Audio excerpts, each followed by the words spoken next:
Sa tabi ng ilog San Rafael, kung saan ang hamog sa umaga ay yumayakap sa matatandang kawayan, may isang maliit na kubong yari sa lumang kahoy, bahagyang nakatagilid, tila pilit pang humahawak sa init ng isang buhay na lumipas. Doon nakatira si Elias, mag-isa. Wala siyang pag-aari, kundi ang magaspang niyang mga kamay, isang lamparang gas na maitim na ang salamin, at ang lumang pares ng sapatos ng kanyang ama. Pudpud na ang sakong, kupas na ang balat, at tahimik na nakahimlay sa isang sulok mula nang umalis ito. Noon, 8 taong gulang pa lamang si Elias. Bago umalis, sinabi ng ama na pupunta siya sa bayan upang maghanap ng trabaho at nangakong babalik dala ang isang bagong pares ng sapatos. Ang mga sapatos na naglalakad sa mga pangarap. Ngunit nang dumating ang tag-ulan, hindi na siya kailanman nakabalik. Sabi ng mga taga-nayon, tinangay siya ng baha. Ang tanging nakabalik ay ang lumang sapatos na natagpuan sa pampang ng ilog para sa munting anak na naiwan. Mula noon, lumaki si Elias kasabay ng tunog ng alon, ng hangin, at ng mga kwento ng mga nawala. Tuwing umaga, kapag unang dumampi ang sinag ng araw sa hamog, dinig niya sa ihip ng hangin ang isang tinig na pamilyar at mainit, na parabang ang amay naroon pa rin, nagbabantay sa bawat hinga niya. Natuto si Elias gumawa ng sapatos mula sa isang matandang sapaterong palaboy na minsang napadaan sa nayon. Wala siyang kagamitan kundi karayom, sinulid, at tiyaga. Buong oras siyang nanonood, nag-iensayo ng tahi at tagpi. Ang dating inosente at pabigla-biglang mga daliri ay unti-unting naging bihasa, marunong humipo sa balat, sa sinulid, at sa mga pangarap ng tao. Gumagawa siya ng sapatos para sa mga batang dukha, sa mga nagtitinda sa palengke, at maging sa mga walang pambayad. Paminsan-minsan, ilang pirasong mangga, isang bungkos ng gulay, o isang simpleng salamat lang ang kapalit. Pero hindi kailanman inisip ni Elias na siya'y talo. Tanging isang bagay lang ang hinihiling niya sa kanila: dalhin ninyo ang sapatos na ito sa mga lugar na hindi ko pa napupuntahan. Tinawag siya ng mga taga-nayon na sapatero ng mga pangarap. Sabi nila, ang mga sapatos ni Elias ay hindi lang matibay, magaan din, parang hangin. At kapag suot mo, gumagaan din ang puso mo. Ngumiti lang si Elias. Ang mga matay kumikislap tulad ng ilog sa dapit hapon. Naniniwala siya, kapag buong puso mong ginawa, pati ang sapatos ay marunong ding ngumiti. Gabi iyon ng malakas na unos. Nakaupo si Elias sa harap ng lumang mesa, tinatahi ang sirang sapatos ng isang bata, kumukurap ang ilaw ng lampara, at sa mga butas ng bubong ay tumutulo ang ulan. Sa labas, umuugong ang ilog at humahampas ang hangin. Tila may tinig na tumatawag sa kanyang pangalan. Sa mesa, naroon pa rin ang lumang sapatos ng kanyang ama, nababalutan ng alikabok ng mga taon. Tinitigan iyon ni Elias, at biglang parang may mga matang nakatingin sa kanya mula sa dilim. Amang mahal, bulong niya, patuloy pa rin akong gumagawa ng sapatos gaya ng itinuro mo. Pero minsan, di ko alam kung tama pa ba ang landas ko. Dumaan ang malamig na hangin sa pagitan ng mga tabla. Unti-unting humina ang ulan, at nakatulog si Elias sa tabi ng mesa. Sa kanyang panaginip, nakatayo si Elias sa gitna ng bukirin na sinasabuyan ng liwanag ng buwan. Sa harap niya ay ang lumang sapatos ng ama, ngunit ngayon, nakatayo itong mag-isa, kumikislap, na parang may kaluluwang nagising. Isang tinig ang umalingaw-ngaw, malalim at mainit, parang ihip ng hangin.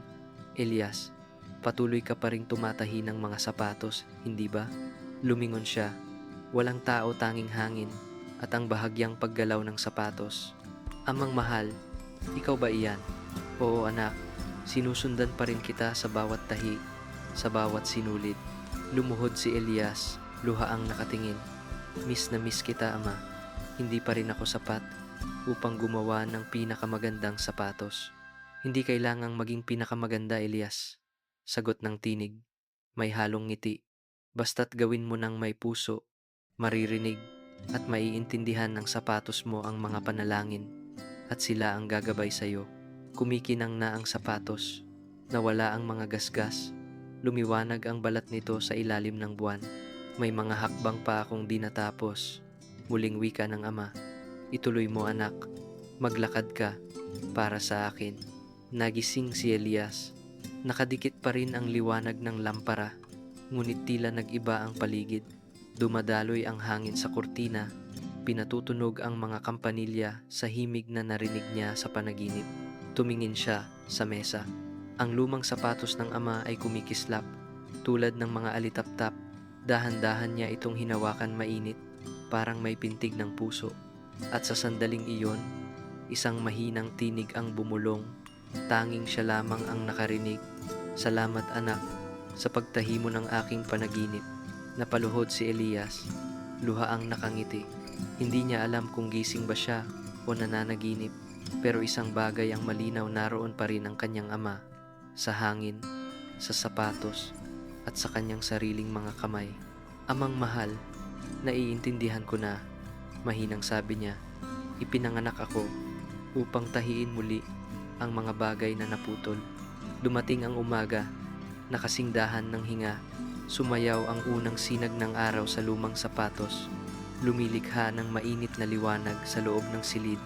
Tumayo si Elias. Binuksan ang pinto. Dumampi ang simoy ng ilog sa kanyang mukha. Sa labas, naglalakad ang mga taga-nayon.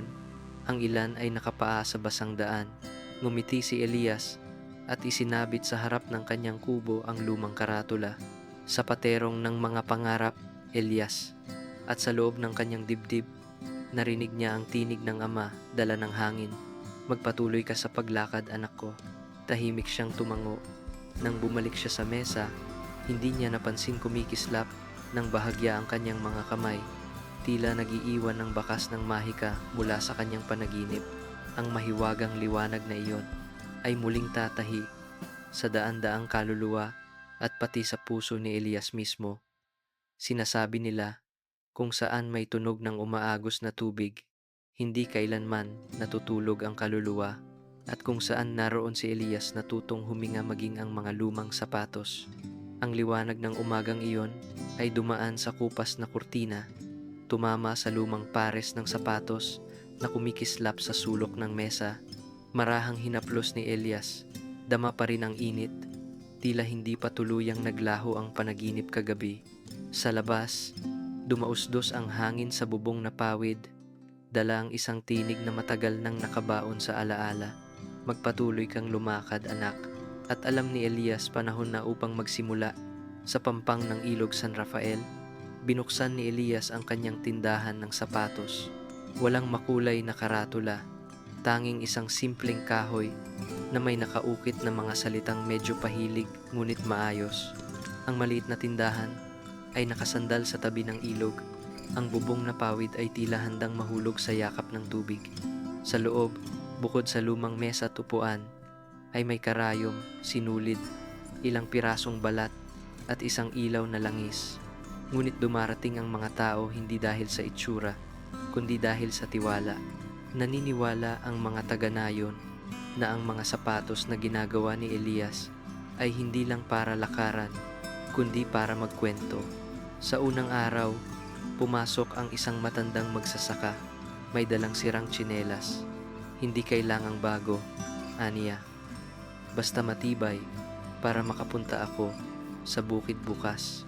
Tinanggap ni Elias, inilapag sa mesa. Hindi siya nagtanong, nakinig lang sa tunog ng napunit na balat, sa alikabok na natulog sa bawat hibla ng talampakan, sa buntong hininga ng pagod na mga araw. Pagkatapos, siya'y tumahi.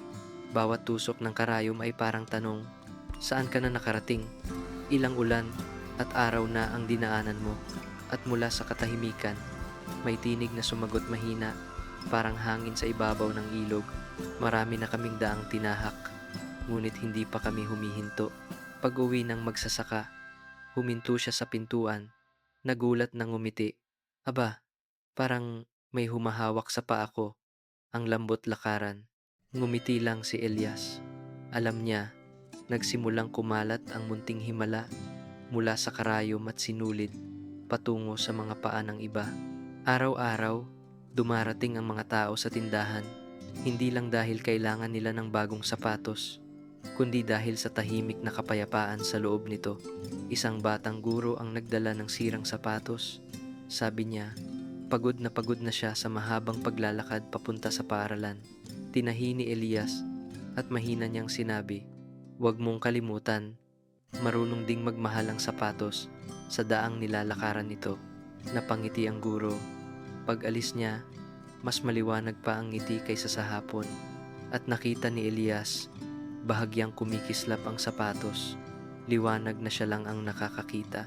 Minsan, may batang nakayapak na nakatayo sa labas, nakasilip sa bintana ngunit di maglakas loob pumasok. Inanyayahan siya ni Elias, sinukat ang kanyang paa at binigyan ng pares na sakto sa kanya. "Hindi mo kailangang magbayad," sabi niya, "dahil may mga sapatos na sapat na ang mangarap ang magsusuot nito." Tumakbo ang bata, umiiyak at tumatawa sabay, at sa hangin, narinig ni Elias ang isang tinig na tumawa mababa, malayo, pamilyar, parang tinig ng kanyang ama. Pagdating ng gabi, umupo si Elias sa harap ng bahay, pinagmamasdan ang tahimik na ilog. Sa tabi niya, ang lumang sapatos ng kanyang ama ay may mahinang liwanag na parang alitaptap. Naramdaman niya na bawat pares ng sapatos na natatahi ay humihinga ng malalim, tila nalilinis ang kaluluwa ng nagsusuot. Hindi man niya tinitingnan, dama niya ito sa puso, at sa mga gabing tahimik, naririnig niya ang mga bulong ng mga sapatos sa paligid. "Salamat sa iyo, Elias. Maaari na kaming maglakad muli. Huwag kang titigil." Ang mga tinig na iyon ay sumasanib sa tunog ng ilog, nagiging duyan ng mga kaluluwang naglalakbay pa uwi. Isang umaga, tinatahi ni Elias ang mabigat na bota ng isang tagaputol ng kahoy. Nang tumama ang karayom sa balat, sumiklab ang malamlam na asul na liwanag parang bulalakaw. Nabigla siya at nabitawan ang karayom, ngunit hindi naglaho ang liwanag. Dahan-dahang sumipsip sa sinulid, sa balat, at naglaho, iniwan ang init na parang hininga. Sinubukan niyang muli, at muling naganap ang kababalaghan. Kumalat ang liwanag, banayad na tila sinisipsip ang sakit ng taong magsusuot nito. Tinitigan ito ni Elias, may halong takot at pasasalamat sa puso. "Marahil," bulong niya, "bawat pares ng sapatos ay may dalang kwento, at kapag tinahi mo ito ng may puso, gumagaling ang kwento." Hindi niya alam, sa sandaling iyon, ang tunay na himala ay nagising sa bawat sinulid. Mula noon, bawat pares na kanyang hahawakan ay hindi lamang maaayos kundi muling mabubuhay. Gabing iyon, sumalamin ang buwan sa ilog, pira-pirasong pilak sa ibabaw ng tubig. Inilapag ni Elias ang karayom at sumandal sa mesa. Humahalimuyak ang hangin ng ulan at lupa.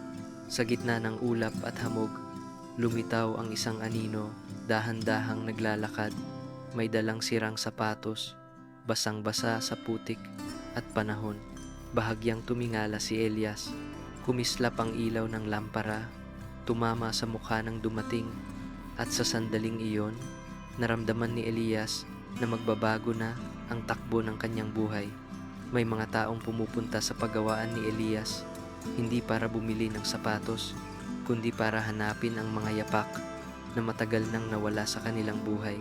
Gabing iyon, napakakapal ng hamog, na maging ang liwanag ng lampara ay tila napagod na. Sa loob ng maliit na tindahan, sa tabi ng ilog San Rafael, inaayos ni Elias ang mga sapatos na kakatahi lang niya. Biglang, may kumatok-tok, tok, mabagal, pantay, parang tibok ng puso ng isang matanda. Binuksan niya ang pinto. Nakatayo sa harap niya ang isang matandang lalaki. Payat, nakayuko, basang-basa ang maitim na balabal sa hamog ng gabi. Malalim at maputla ang kanyang mga mata, parang ilog na walang buwan. Sa kanyang mga kamay ay isang sirang pares ng sapatos putik-putikan, mabigat sa halumigmig at may dalang kakaibang init. "Gusto ninyong ipagawa ang mga sapatos?"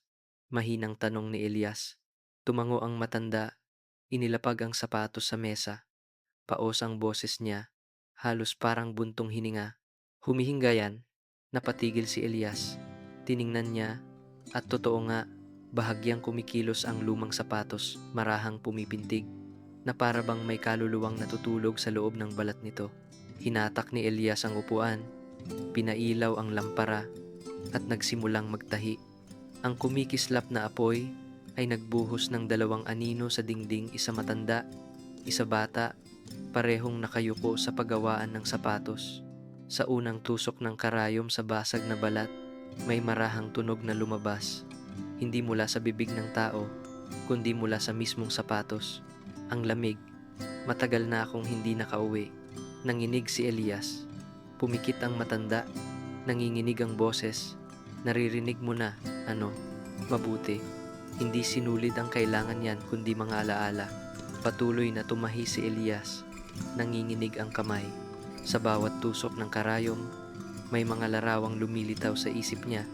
Isang batang lalaki, sugatan ng mga paa, tumatawid sa ilog, bitbit ang sirang sapatos, at sumisigaw sa hangin. Elias, Elias, kumirot ang dibdib niya. Ang tinig na iyon, ang pangalan na iyon, sobrang pamilyar. Biglang nagliwanag ng bughaw ang sinulid sa kanyang kamay. Napangiti ng banayad ang matanda. Lumaki ka na, Elias. Napatingala siya. Anong sabi niyo? Ngumiti ang matanda. May luhang kumikislap sa mga pilik. Di ba nangako ang ama mo noon na babalik siya dala ang bagong pares ng sapatos? Natigilan si Elias. Iyon ay lihim na tanging silang dalawa ng kanyang ama lamang ang nakaaalam. Sino kayo? Hindi sumagot ang matanda. Ipinatong lamang niya ang kamay sa sapatos at bumulong. Parang ihip ng hangin. Matagal akong naglakbay. Nilakbay ko ang unos at baha. Pero napagod na ang mga paa kong ito at hindi na ako nakauwi. Na parang punyal ang bawat salita. Tumulo ang luha ni Elias. Bumagsak sa sapatos. Humalo sa sinulid na lalong nagningning. Ama, ikaw ba yan? Biglang umihip ang malamig na hangin. Umalog ang lampara. Nagliwanag ang mga sapatos. At mula sa liwanag ay lumitaw ang isang anyong lalaki. Mas bata, mas maliwanag, ngunit parang hamog. Lumuhod siya. Marahang hinawakan ang balikat ni Elias. Anak, kaunti na lang ang oras ko. Tulungan mo akong tuparin ang hindi ko natapos. Tahiin mo ang sapatos na ito para matapos ko ang aking paglalakbay. Pinahid ni Elias ang luha at nagpatuloy sa pagtahi. Dahan-dahan, maingat, parang binubuo ang mga piraso ng alaala. Sa bawat tusok ng karayom, sumisiklab ang gininto ang liwanag na unti-unting nilalamon ng gabi. Nagliwanag ang buong silid, tila sumisikat ang araw sa gitna ng dilim. Narinig niya ang tinig ng ama sa liwanag. Magaling, Elias. Hindi mo lang tinahi ang sapatos. Tinahi mo rin ang puso ko. Unti-unting humina ang liwanag. Nanatiling mainit ang sapatos sa mesa. Pagangat ni Elias ng ulo, wala na ang matanda. Sa halip, may isang maliit na papel na naiwan. May nanginginig na sulat. Ang mga kaluluwang hindi pa natatahi ay hahanapin ka. Pakinggan mo sila, gaya ng pakikinig mo sa akin. Sumikat ang araw sa ilog San Rafael. Tahimik na binuksan ni Elias ang pinto. Pinagmamasdan ang kalmadong tubig na kumikislap sa umagang pula sa hangin. Narinig niya ang boses ng ama. Huwag kang matakot, anak ko. Ang bawat kaluluwang lumalapit ay may dalang kwento na kailangang pagalingin. Lumingon siya sa mga sapatos na nakahilera, tila humihinga, tila naghihintay. Ngumiti si Elias, kinuha ang pilak na karayom at bumulong sa hangin. Pangako, ama, tatahiin ko silang lahat. Kung ang kaluluwa ay liwanag, kung gayon ang alaala ay tunog, at ang sapatos ito ang instrumento ng buhay.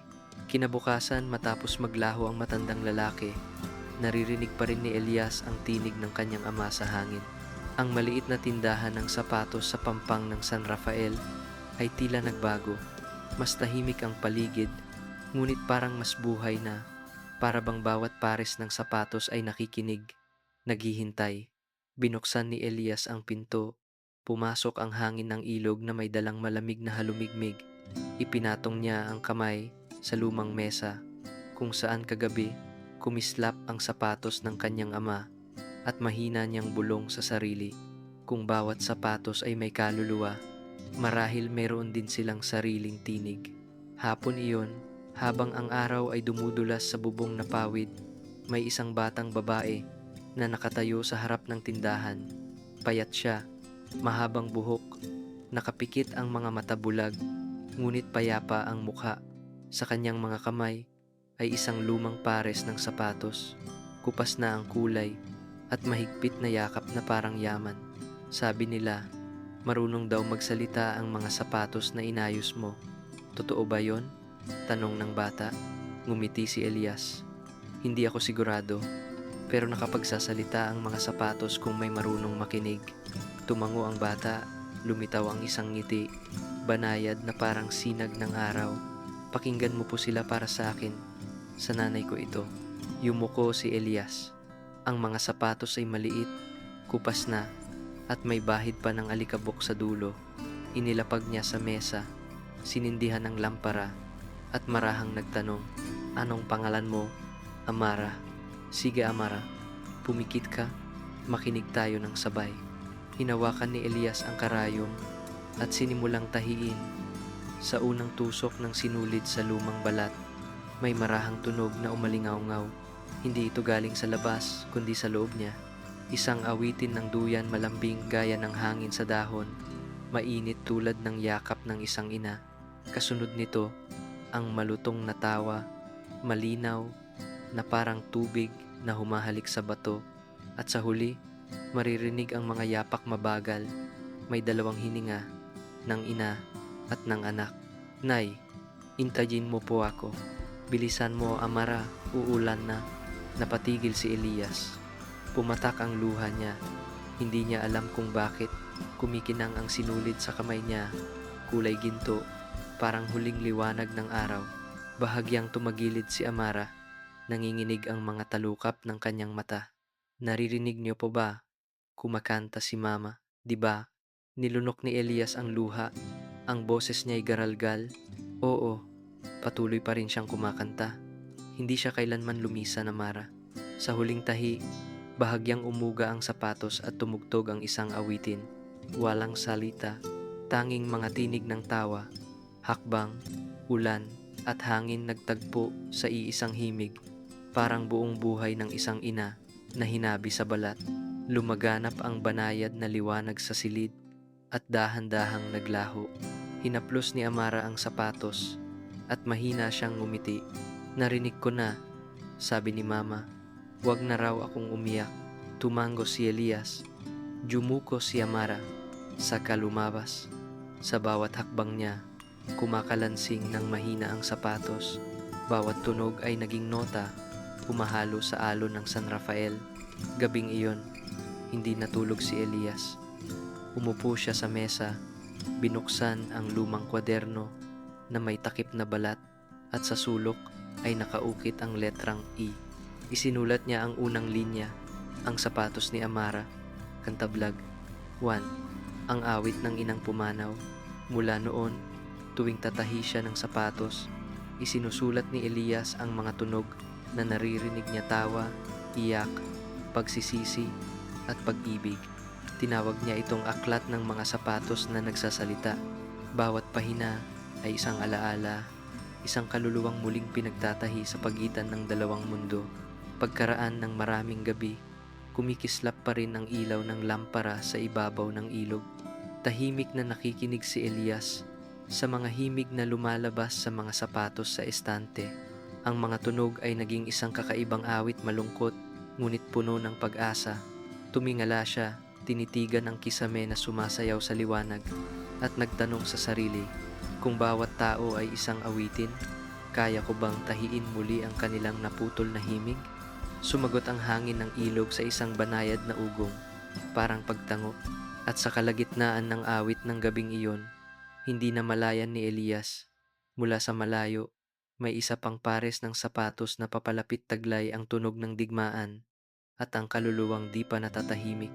Ang musika ng alaala ay maririnig lamang sa katahimikan. Ngunit minsan, ang ulan mismo ang gumigising sa mga himig na matagal nang nakabaon. Gabing iyon, tahimik na nakaupo si Elias sa harap ng tindahan matapos isulat ang huling linya sa aklat ng mga sapatos na marunong magsalita. Walang bituin sa langit, tanging ang dilim na nakalatag sa ibabaw ng ilog San Rafael, kalmadong tubig na parang salaming itim, sumasalamin sa kanyang nag-iisang anino. Napakatahimik ng paligid na maririnig niya ang tibok ng sarili niyang puso na parang may hinihintay.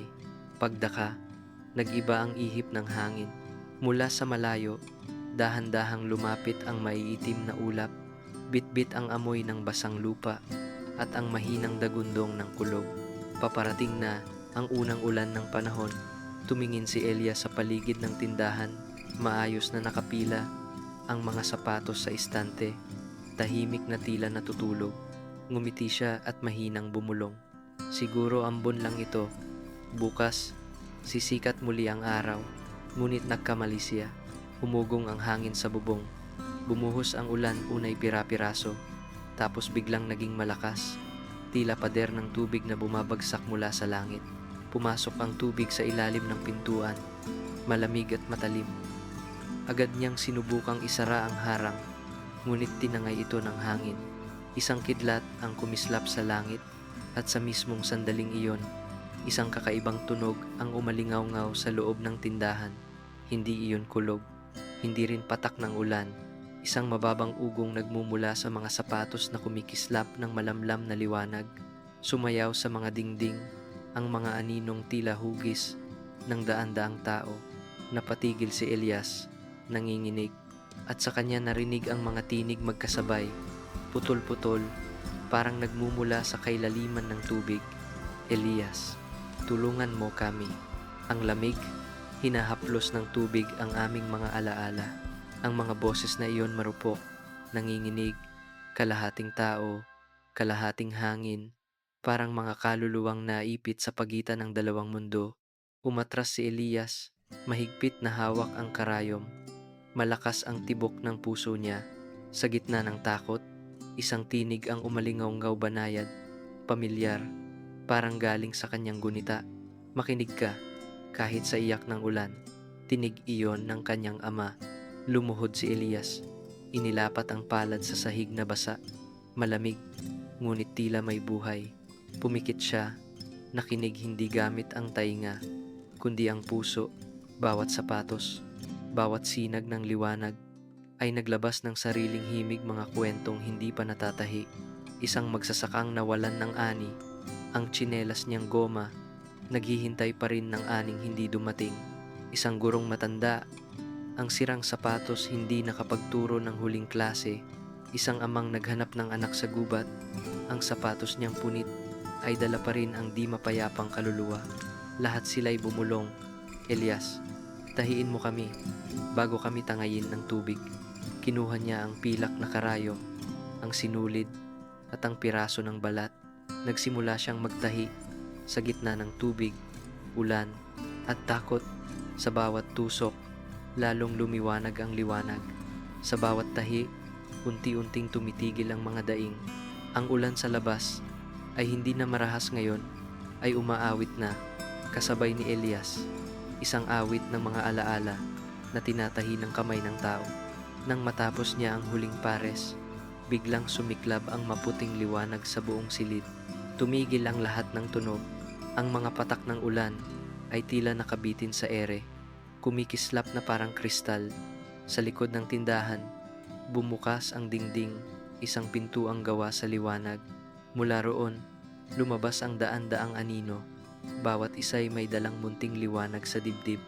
Yumuko sila at sabay-sabay na nagsabi, "Salamat sa nagtatahi ng sapatos ng mga kaluluwa." Tumulo ang luha ni Elias. Gusto niyang magsalita, pero napipi siya sa damdamin. Lumapit ang isang munting anino, si Amara, ang bulag na batang babae. Ngayon, kumikislap ang kanyang mga mata, parang mga bituin. "Salamat po, Elias." Nakangiti siyang wika.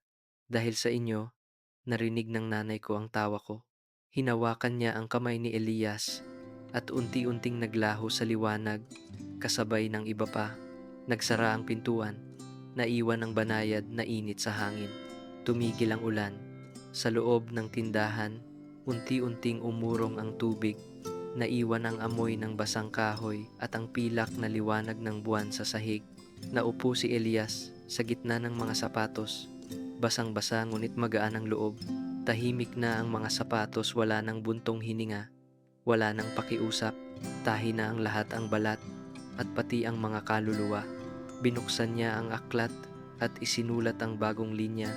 Ang ulan ng mga kaluluwa, ang gabing nilinis ng luha, ang mga alaala.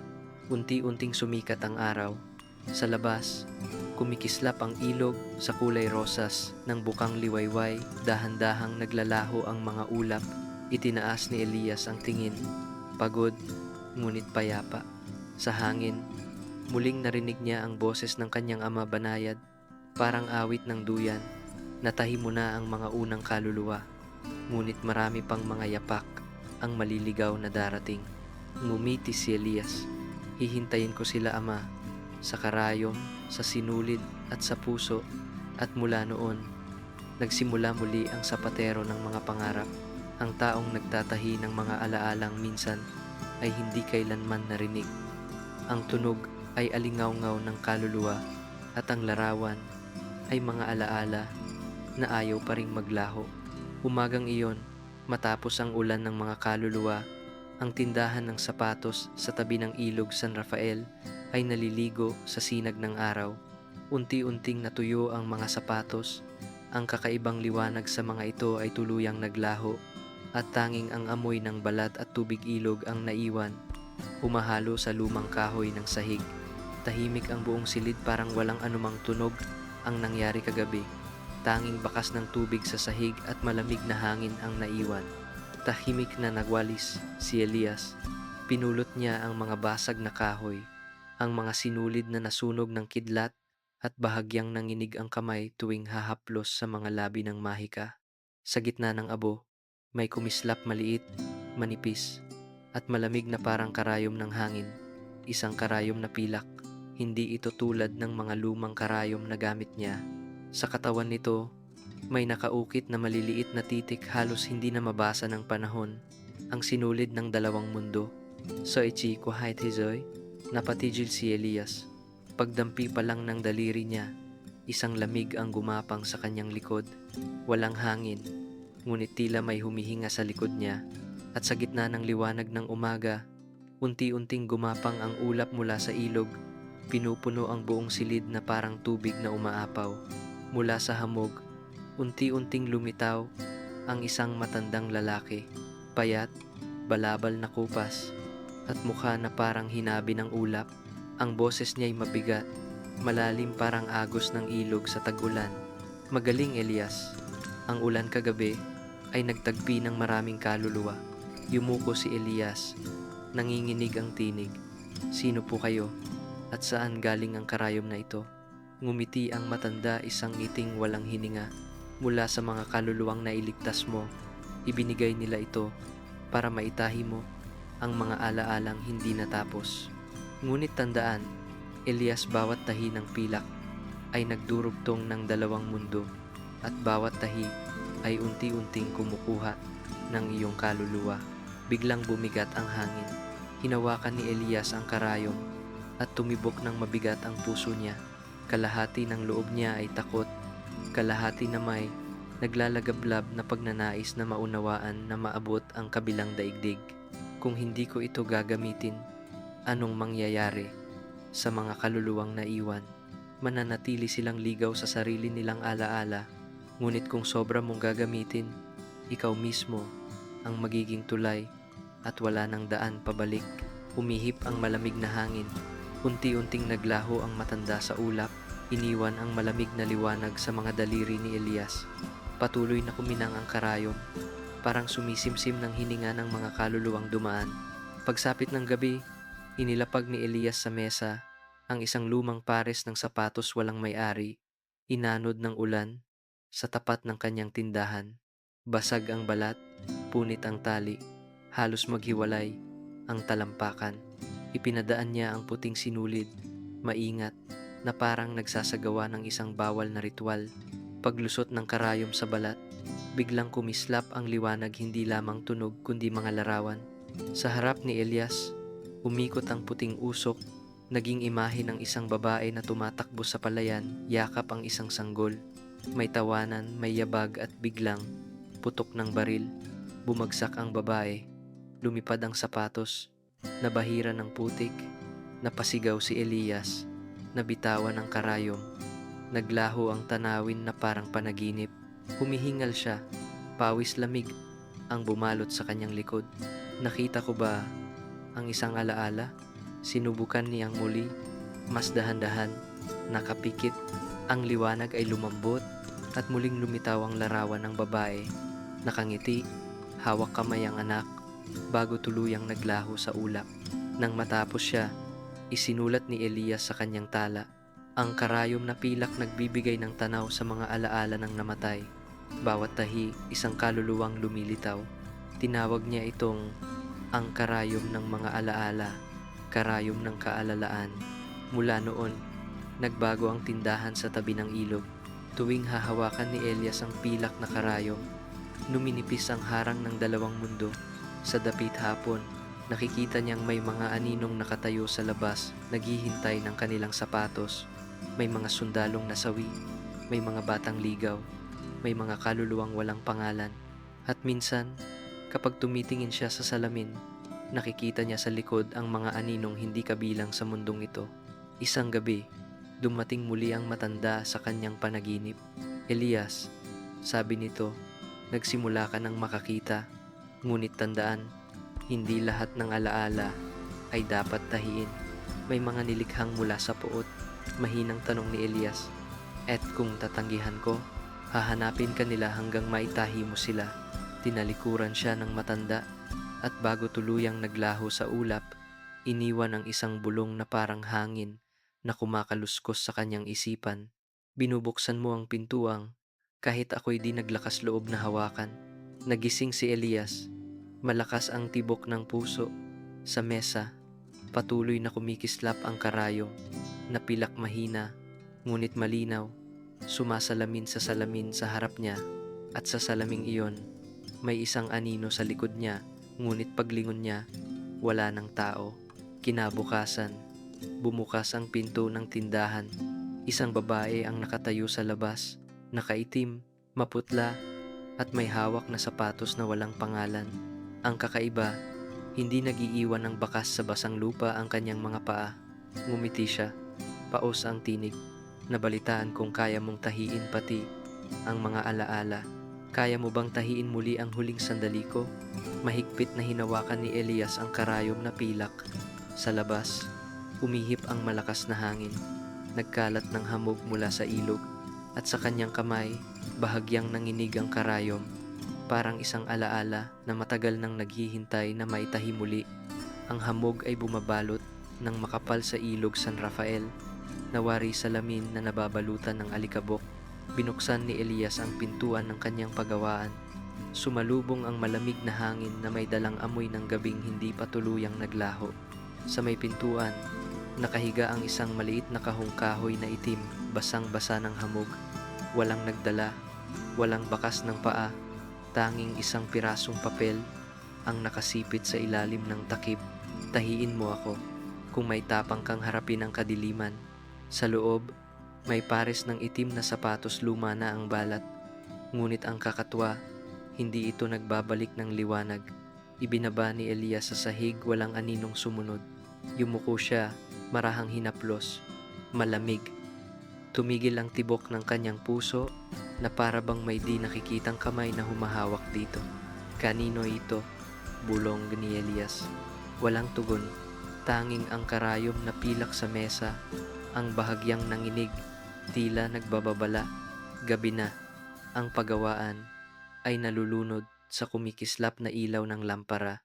Ang anino ni Elias ay humaba sa dingding, baluktot at nag-aalangan.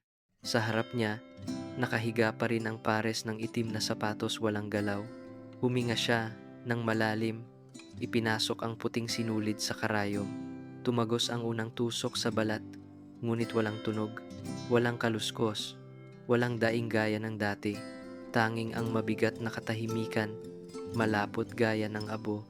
Pagdakay may sigaw na sumabog hindi mula sa labas, kundi sa loob ng kanyang isip. "Huwag mo akong tahiin, ayokong malala pa." Nabigla si Elias, nabitawan ng karayom, ngunit ang sapatos ay kusa ng umuga, bumukas ang takip ng mesa, at humampas ang hangin papasok. Mula sa loob, sumirit ang usok na itim, umiikot sa buong silid. Natumba si Elias, nagdilim ang paningin.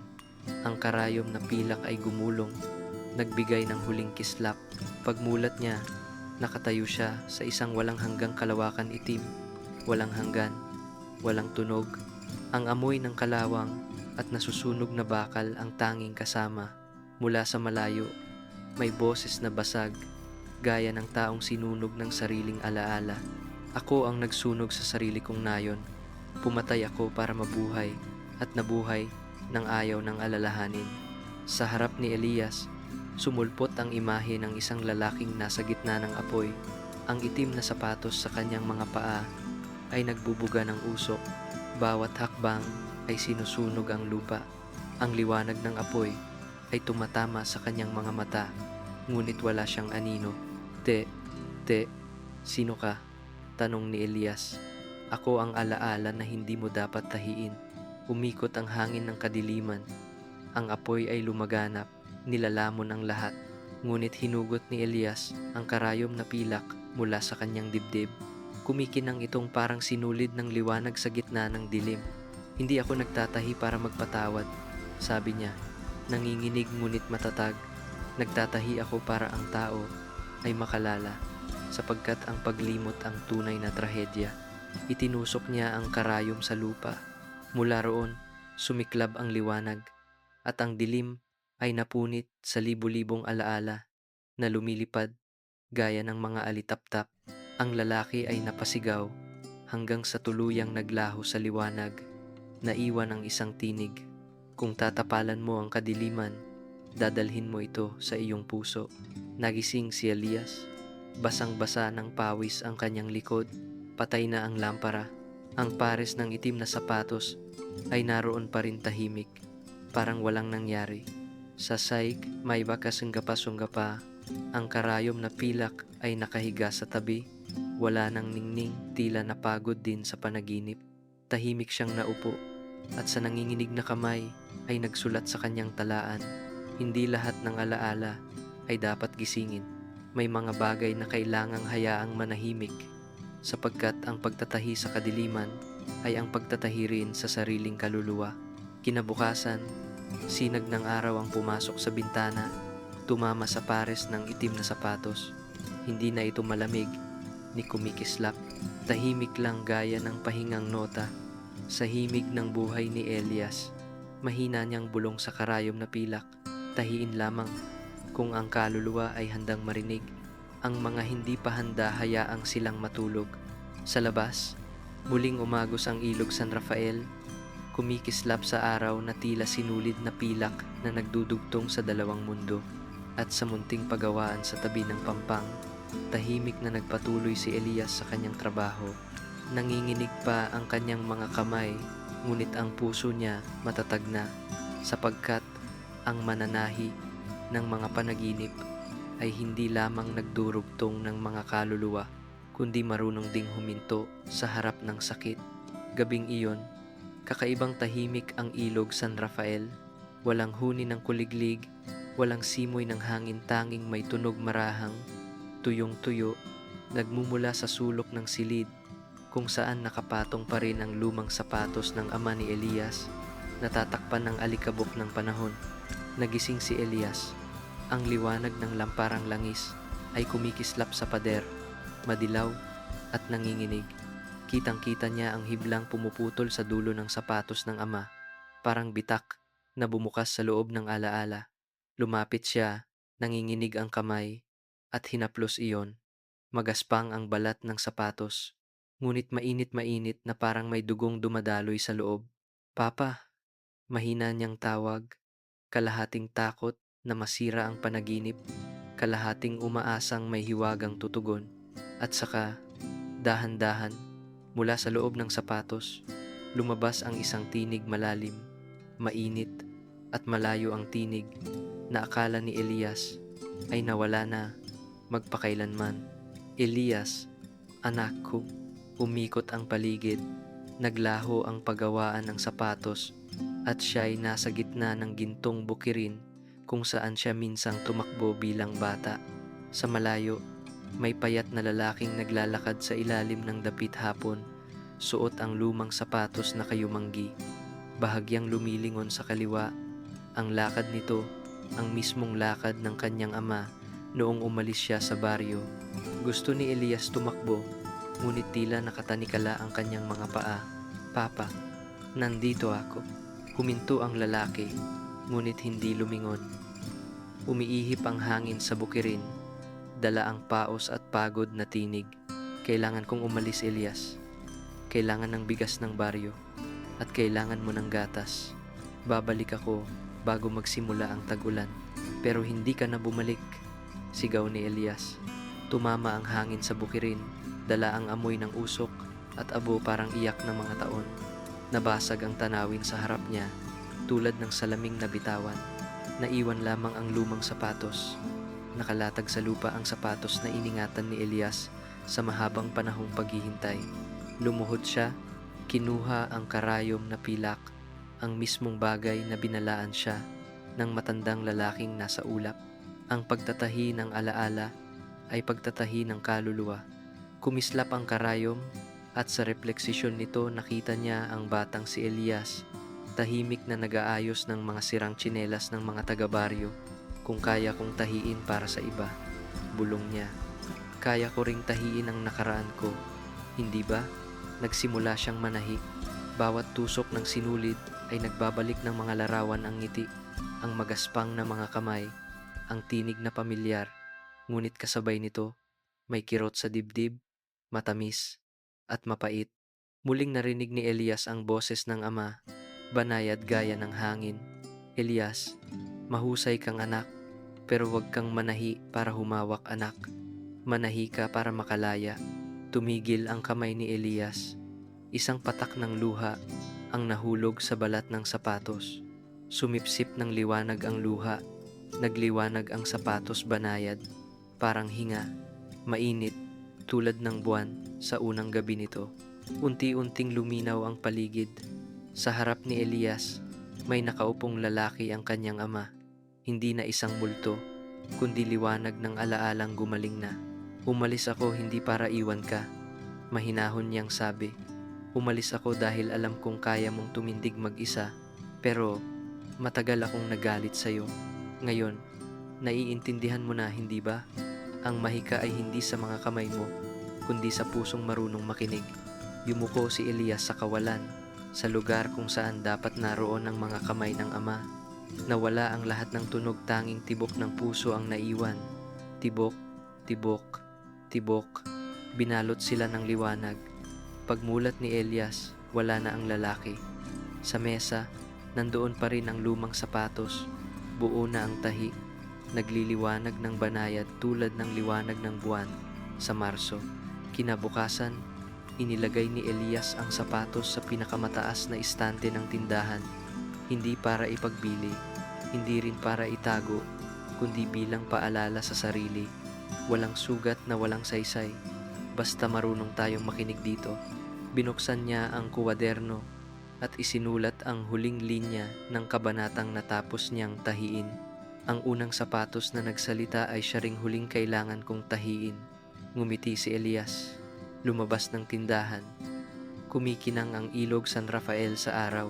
Sumasalamin ang kanyang anino, hindi na isang batang naliligaw, kundi isang taong marunong nang magpatuloy kahit luma na ang mga sapatos sa kanyang puso. Umuulan noon sa San Rafael, hindi lang basta ulan, kundi parang mga luha ng langit na hindi kailanman nasambit. Bawat patak na tumatama sa bubong ng paggawaan ng sapatos ay parang mabagal at malungkot na musika. Si Elias ay nagliligpit ng mesa matapos linisin ang alikabok sa sapatos ng kanyang ama. Nang biglang bumukas ang pinto, isang babae ang pumasok basang-basa mula ulo hanggang paa. Ang mga matay namumugto, ang buhok dumikit sa mukha dahil sa ulan. Sa kanyang mga bisig, mahigpit niyang yakap ang isang bugkos na tela na parabang takot siyang maagaw ng hangin. Ikaw ba si Elias? Ang mananahi ng mga panaginip, mahina niyang tanong. Tumango si Elias. Binuksan ng babae ang bugkos ng tela at nakita ni Elias ang isang munting pares ng sapatos.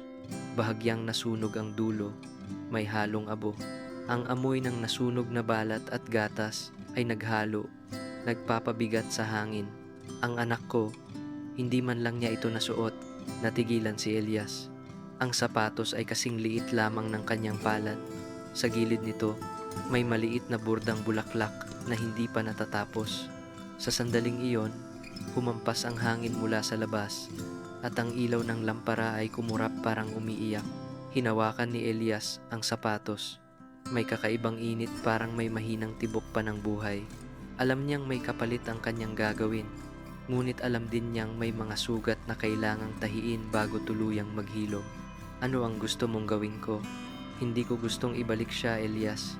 Gusto ko lang na makatulog siya ng payapa. Sabi nila, kaya mong tahiin ang kaluluwang nawala. Tulungan mo siyang makabalik sa liwanag. Tinitigan ni Elias ang mga mata ng babae sa loob nito. Nakita niya ang sarili, maliit at nanginginig. Tumango siya, inilapag ang sapatos sa mesa at kinuha ang karayom na pilak. Sa labas, kumulog, sumiklab ang kidlat at sa sandaling iyon, malinaw niyang nakita ang sarili. Takot, ngunit matatag. Tumama ang unang tusok ng karayom sa balat ng sapatos. Ngunit ngayon, walang boses, walang awit, walang tinig. Tanging isang hininga mahina, gaya ng dampi ng hangin sa puso. Patuloy siyang nagtahi.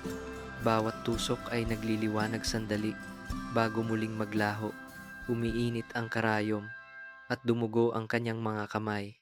Hanggang sa huling tusok sumabog ang liwanag, napakalakas, at namatay ang lampara. Lumubog ang buong pagawaan sa dilim. Bumagsak si Elias, at ang sapatos ay nahulog sa mesa. Tumunog ng isang mahinang ting. Ang huling tunog bago pumasok ang katahimikan. Nakita ni Elias ang sarili sa pampang ng San Rafael, ngunit hindi na tubig ang dumadaloy, kundi liwanag. Sa agos, sumulpot ang mga mukha ng mga kaluluwang minsang dumaan sa kanyang buhay. Si Aling Luz, may suot na luma niyang tsinelas, nakangiti gaya ng umagang may araw. Siguro Ramon, na minsang nag-iwan ng sirang sapatos noong bagyo, ngayon ay may puting kasuotan at mahinang yumuko. Si Amara, ang batang bulag, mahinang umaawit ng lulabay ngayon ay may matang kumikislap. At ang matandang lalaki sa hamog, tahimik na nakamasid, may kamay sa dibdib at tinging puno ng pagmamalaki. Sa dulo ng ilog, may isang munting kaluluwa, isang batang hindi kailanman nakaiyak. May hawak na bagong tahi na sapatos, mga matay kumikislap habang lumalakad patungo sa liwanag. Tinangkang magsalita ni Elias, ngunit wala siyang tinig.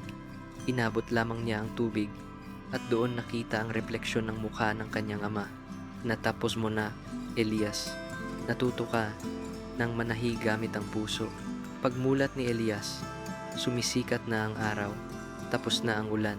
Ang lahat sa pagawaan ay pareho pa rin maliban sa isang bagay. Ang munting sapatos sa mesa ay buo na, hindi na ito sunog, kundi may bahid ng kulay rosas na parang liwayway.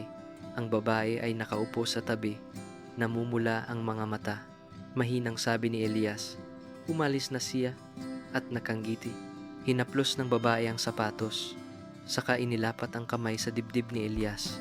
Sa ibabaw ng pusong tumitibok, salamat sa iyo, mananahi ng mga panaginip. Umalis siya, iniwan ang bahagyang halimuyak ng gatas at abo, mga alaala na hindi nawawala, kundi natutulog lamang. Tiningnan ni Elias ang paligid, bawat pares ng sapatos sa istante ay may munting sinag ng liwanag. Ngumiti siya, ipinasok ang karayom na pilak sa kahon, at marahang isinara. Ang tungkulin ng mananahi ng mga panaginip ay hindi ang magpanatili ng kaluluwa, kundi ang ihatid sila sa kapayapaan. Sa labas, kumikislap ang ilog San Rafael. Ang mga kaluluwang lumisan ay parang mga alitaptap na dumaraan sa langit. Nakatayo si Elias sa harap ng kanyang tindahan, pinakikinggan ng hangin, ang mga yapak na hindi nakikita, at alam niyang ang mahika ay hindi kailanman nasa karayom o sinulid o kamay, kundi sa pusong marunong makinig sa sakit ng mundo. Nagmulat ng mga mata si Elias. Wala na ang alingaw-ngaw ng hangin. Wala na ang aninong ng ulan sa bubong. Tanging ang malambot na liwanag ng umagang sumisilip sa bintanang kahoy ang naroon. Napansin niyang nakahiga siya sa sahig ng pagawaan, nakasandal ang ulo sa lumang upuan, at ang lamparang langis ay tuluyang naupos. Sa harap niya ay ang pamilyar na mesa, ngunit may kakaiba na wala ang karayom na pilak. Biglang tumayo si Elias, kumakabog ang dibdib. Sa ibabaw ng mesa, may naiwan lamang na isang bagong pares ng sapatos maliit, kumikislap, na parang hinabi mula sa hamog. Walang pangalan ng may-ari, tanging isang linyang nakaukit sa loob ng malambot na balat. Magpatuloy ka sa paglakad, Elias. Hinaplos niya ang mga salitang iyon mainit pa, na parang bagong ukit. Isinuot ni Elias ang mga sapatos. Eksaktong kasya, magaan na parang wala, mainit tulad ng yakap ng kanyang ama noong araw. Binuksan niya ang pinto ng tindahan. Sumalubong ang hangin, dala ang samyo ng mga ligaw na bulaklak at huni ng mga ibon. Sa labas, nagliliwanag ang langit ng San Rafael. Sa tabing ilog, kumikislap ang mga sapatos na minsan niyang inayos, nakabilad sa araw. Lumakad siya, at sa bawat yapak ay may maliit na bulaklak na umuusbong. Nagtaka ang mga taga-baryo, ngunit nginitian siya nila. Ang bawat pares ng sapatos sa mga istante, bawat sirang tsinelas na nakasabit sa pinto ng bahay, nagliliwanag ng banayad, parang nagpapaalam sa kaibigang matagal na nilang kilala. Hinawakan ni Aling Luz ang lumang tsinelas niya at marahang bulong. Ang batang iyon, tinahi pati ang aming mga puso. Nasa tabi ng ilog siguro, Amara, nakikinig sa kamarahang umaawit ng pamilyar na lulabay. Ang awiting minsang narinig ni Elias mula sa sapatos ng ina ni Amara. Kung ang sapatos ay marunong magsalita, kung ang mga sapatos ay marunong magsalita. Lumaganap ang awit, nakisabay ang tunog ng mga wind chime sa harap ng tindahan, at tila pati ang ilog umaawit din. Tinahak ni Elias ang tulay na kahoy, kung saan minsan huminto ang maraming kaluluwa. Sa unahan, isang mahamog na daan ang naghihintay, palabas ng baryo ng San Rafael, palabas ng lupang pinagtagpi niya ng mga panaginip, pinagaling ng mga alaala, at iniwanan niya ng bahagi ng kanyang kaluluwa. Huminto siya saglit, luminggong pabalik. Ang maliit na pagawaan sa tabi ng ilog ay tila natutunaw sa sinag ng araw. Ngunit sa puso ni Elias, buhay pa rin ang bawat mukha: ang kanyang ama, si Amara, ang matandang lalaki, si Aling Luz, ang munting bata. Lahat ay nakangiting, tila nagpapaalam. Tapos ko nang tahiin, ama, mahina niyang sabi. Ngayon ay lalakad na ako. Yumuko siya, hinigpitan ang tali ng sapatos, at lumakad patungo sa bukang liwayway. Sa bawat hakbang, kumikislap ang liwanag, kumakalat tulad ng mga alon. Sa lupa, sumisibol ang mga ligaw na bulaklak, bumubuo ng daang kulay esmeralda patungo sa abot tanaw. Makaraan ang maraming taon, may mga kwentong patuloy na ikinukwento tungkol sa isang binatang nakatira sa pampang ng ilog, isang sapaterong hindi lamang nag-aayos ng sapatos, kundi nagtatagpi ng mga panaginip na napigtal. Sinasabi nila, sa mga gabing may buwan o sa mga umagang bagong tapos ang ulan, kung tatayo ka sa tabi ng San Rafael at makikinig ng mabuti, maririnig mo ang tunog ng mga wind chime, tila tinig na nagkukuwento. May isang sapaterong marunong makinig sa mga yapak ng mundo, at tuwing umuulan, ang kanyang mga tahi ay nagiging mga bituin.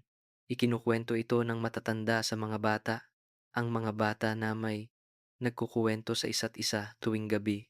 At ang kwentong iyon hindi kailanman naglalaho. Kung ang sapatos ay marunong magsalita, ikukuwento nila ang mga daang nakalimutan, ang mga panaginip na hindi natapos tahiin, at ang batang nagngangalang Elias, ang lumakad sa dilim upang dalhin muli ang bukang liwayway. Sa langit, sumisibol ang bukang liwayway, parang bulaklak na bumubuka. Sa pampang ng ilog San Rafael, umihip ang hangin. Pinapatunog ang huling wind chime sa harap ng lumang tindahan. Kung ang sapatos ay marunong magsalita at may tinig, o marahil ang hangin mismo na marahang sumagot, marahil ay magpapasalamat ito sa bawat yapa na naging tahanan ng isang pangarap.